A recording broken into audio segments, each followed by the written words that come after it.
అనగనగా పచ్చదనం పరిమళించిన ఒక విస్తారమైన అడవిలో అనేక జంతువులు కలిసి జీవించేవి. ఆ అడవి పేరు సువర్ణవనం.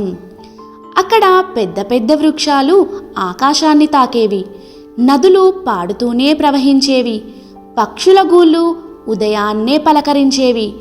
ప్రతి జంతువుకి ఆ అడవి తల్లి లాంటిది. ఆ అడవిలో ఒక సింహం ఉండేది. దాని పేరు వీరసింహం. అది బలవంతుడు అయినా గర్వం లేనివాడు. అడవిలో న్యాయం పాటించేవాడు, బలహీనులను కాపాడేవాడు. అందుకే జంతువులన్నీ అతన్ని గౌరవించేవి. అదే అడవిలో ఒక నక్క ఉండేది. నక్క పేరు చతురి. ఇది చాలా తెలివైనది, కానీ మోసపూరితమైనది. ఎప్పుడూ తన లాభం కోసమే ఆలోచించేది. తెలివి ఉంటే చాలు, కష్టపడాల్సిన అవసరం లేదు అని దాని నమ్మకం. మరొక మూలలో ఒక చిన్న ఏనుగు ఉండేది. ఏనుగు పేరు బాలు. చిన్నదే అయినా మనసు చాలా పెద్దది. ఎవరికైనా కష్టం వస్తే వెంటనే పరిగెత్తేది. బలం ఉందని కాదు, దయ ఉందని అందరికీ తెలుసు. అలాగే ఒక జింక. జింక పేరు మిథిల. చాలా భయపడే స్వభావం. చిన్న శబ్దం వచ్చినా పరిగెత్తేది, కానీ దాని హృదయం చాలా స్వచ్ఛం.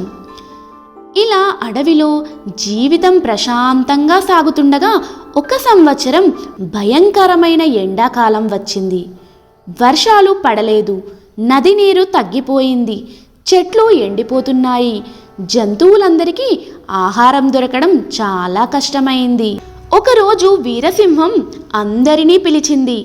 మన అడవి ప్రమాదంలో ఉంది, మనం కలిసికట్టుగా ఉండాలి. ఎవరికి ఆహారం దొరకకపోతే పంచుకోవాలి, ఎవరికైనా నీరు దొరికితే ఇతరులకు తెలియజేయాలి అని చెప్పింది. అప్పుడు అందరూ తల ఊపారు. కానీ చతురినక్క మాత్రం లోపల లోపల నవ్వుకుంది.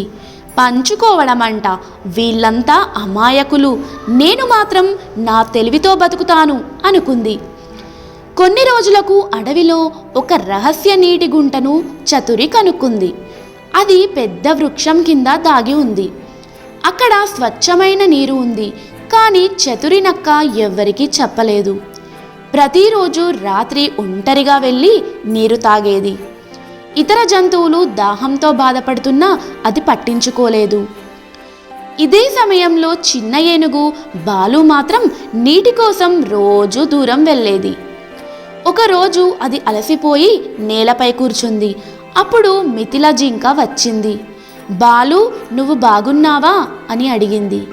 దాహం, కానీ ఇంకా చిన్న జంతువులు ఉన్నాయి, వాళ్లకు ముందు నీరు దొరకాలి అన్నాడు బాలు. ఆ మాటలు విన్న మిథిల కళ్ళల్లో నీళ్లు తిరిగాయి. ఈ విషయం కాస్త వీరసింహానికి తెలిసింది. అది చాలా బాధపడింది. మనలో ఎవరో స్వార్థంగా ప్రవర్తిస్తున్నారు అనుకుంది. ఒక రాత్రి వీరసింహం అడవిలో గస్తీ వేసింది. అప్పుడు చతురి నక్కను నీటి గుంట దగ్గర చూసింది. ఒంటరిగా నీరు తాగుతూ నవ్వుకుంటూ ఉంది. చతురి అని గర్జించింది వీరసింహం. నక్క వణికిపోయింది. ఇది నీటి గుంట అని తెలిసి కూడా ఎందుకు చెప్పలేదు అని ప్రశ్నించింది సింహం. చతురి తల వంచింది. నేను నా ప్రాణాలు కాపాడుకోవాలని నెమ్మదిగా చెప్పింది. అప్పుడు వీరసింహం గట్టిగా చెప్పింది, ప్రాణాలు కాపాడుకోవడం తప్పు కాదు, కానీ ఇతరులను చంపి బతకడం న్యాయం కాదు.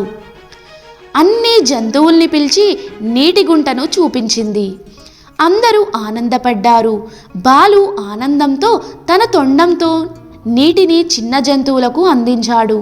చతురికి మాత్రం సిగ్గు వేసింది. మిథిల ముందుకు వచ్చి చెప్పింది, నీ తప్పు నువ్వు ఒప్పుకున్నావు, మారితే చాలు. ఆ మాటలు చతురి హృదయాన్ని తాకాయి. మొదటిసారి అది నిజంగా ఏడ్చింది. ఆ రోజు నుండి చతురి మారింది. ఎక్కడ ఆహారం కనిపించినా పంచుకునేది. ఎవరికైనా ప్రమాదం వస్తే ముందుగా హెచ్చరించేది. కొన్ని రోజుల తర్వాత వర్షాలు పడ్డాయి. అడవి మళ్ళీ పచ్చగా మారింది. నది నిండింది. పక్షులు మళ్ళీ పాడాయి. ఒకరోజు వీరసింహం అన్నది, ఈ అడవి బలంతో కాదు, ఐక్యతతో బతుకుతుంది. బాలు నవ్వాడు. మిథిల భయం వదిలింది.